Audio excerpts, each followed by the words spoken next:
வந்து சரி வரல அப்படின்னா இது என்ன நீங்க இந்த மேற்கு தொடர்ச்சி மலையை கட்டி இழுக்குவா சொல்றவங்களா?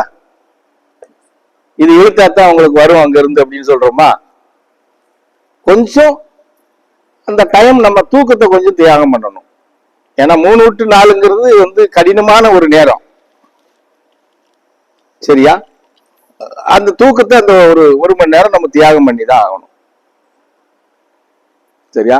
அதுக்குத்தான் 3 to 4ன்னு கொடுக்குறோம். நீங்க அப்படி இப்படி திரும்பி நெளிச்சு கிழிச்சு எந்திரிச்சு ஒரு டம்ளர் தண்ணி எடுத்து வாயை கொப்பளிச்சுட்டு மூஞ்சியை கழுவிட்டு உட்கார்றதுக்கு எப்படி போனாலும் ஒரு 10 நிமிஷம் 5 நிமிஷம் ஆயிரும். அதுக்குதான் 3 to 4ன்னு சொல்றது. அந்த 5 நிமிஷம் போயிடுச்சுன்னா அந்த 45 நிமிஷம் மீதி இருக்கிறத கரெக்டா நீங்க கொண்டுட்டு போகலாம். அதுல நீ உட்காரும் போது ரொம்ப எப்படி சொல்றதுன்னா மனநிலையும் குணபாவங்களும் சரீரமும் ஒருநிலைப்பட்டிருந்தால் மாத்திரம்தான் உட்கார்ந்த உடனே டக்குன்னு போவேன். இது 3 பிரிஞ்சு கிடக்குதுன்னு வச்சுக்கோ, இந்த 45 நிமிஷத்துல நீ இது ஒண்ணு சேர்க்கறதுக்கு உனக்கு 20 நிமிஷம் போயிடும். அப்ப 45ல 20 நிமிஷம் போயிடுச்சுன்னா வேற எவ்வளவு இருக்கு? 25 நிமிஷம் தான் இருக்கு. அந்த 25 நிமிஷத்துலதான் நீ முழுசா துதி பாட முடியும். இதெல்லாம் மனசுல வச்சுக்கோங்க.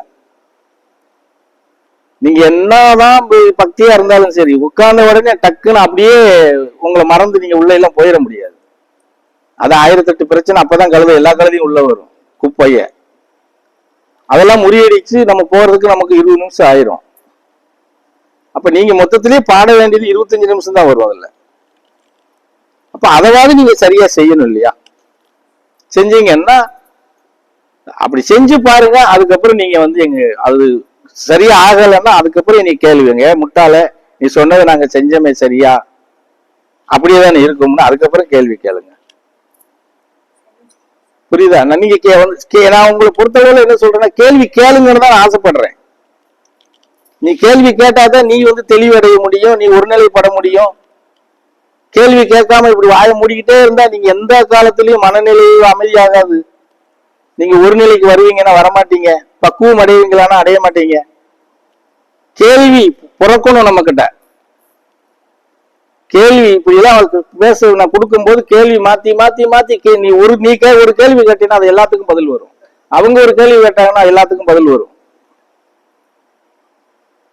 அந்த கேள்வி கேட்கறதுக்கு எல்லாரும் வந்து நீங்க தயாரா ஆயிக்குங்க அப்படின்னா ஆக மாட்டேங்கீங்களே. எத்தனை வருஷம் ஆனாலும் சரி, இன்னைக்கு கொடுக்கறதுல இன்னைக்கு கேட்க முடியலன்னா அடுத்த பூஜையில கேட்கலாம்.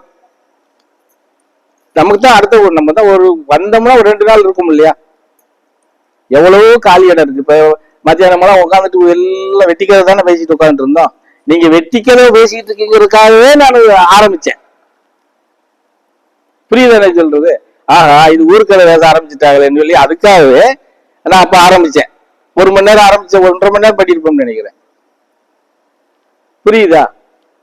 அப்போ அப்படியெல்லாம் கவனிக்க வேண்டியது இருக்கு. அப்ப அந்த நேரத்துல நீங்க எனக்கு இந்த பரதேசிட்டு எவ்வளவு வேணாலும் கேள்வி கேட்கலாமே. நீ கேள்வி கேட்டாலும் உனக்கு பதில் கிடைக்க போகுது. அது உபதேசமும் மாறப்போகுது, உனக்கு அறிகுறையாவும் மாறப்போகுது. அதை ஏன் செய்ய மாட்டேங்கிறீங்க? அது எதுனால அப்படி வந்து நீங்க இருக்கிறீங்கன்னு எனக்கு தெரியல. புரிஞ்சதா? அப்போ நம்ம வந்து நான் என்ன சொல்றேன்னா, நீங்க ஞானம் பெறணும்னா கூட பரவாயில்ல. ஞானம்ங்கிறது அது பெரிய விஷயம். ஞானத்தை பிடிக்கிறதுங்கிறது அதெல்லாம் வந்து சும்மா சொல்லிக்கலாம். எனக்கு ஞானம் கிடைச்சிருக்கணும், உட்கார எதிரில்னா அவனுக்கு ஞானம் எங்கிட்ட இருக்கு, எந்த பக்கம் இருக்குன்னு அப்புறம் தான் தெரியும். சரியா? ஞானம் நமக்கு கிடைக்கலன்னா அது நாசமா கூட போயிட்டு போகுது. நமக்கு என்ன போச்சு? புரியுது என்ன சொல்றது? நம்மளை பாதுகாத்துக்கிறதுக்கு, நம்ம வாழ்வாதாரத்தை மேன்மைப்படுத்திக்கிறதுக்கு நம்ம சொல்றோம் இல்லையா? எங்களுக்காக இல்லைனாலும் இந்த பெத்து போட்ட பிள்ளைகளுக்காக நாங்க கஷ்டப்பட்டு அந்த குடிக்கா சிரிக்கும் போது இன்னைக்கு அடியாம விட மாட்டேன். ஆமா.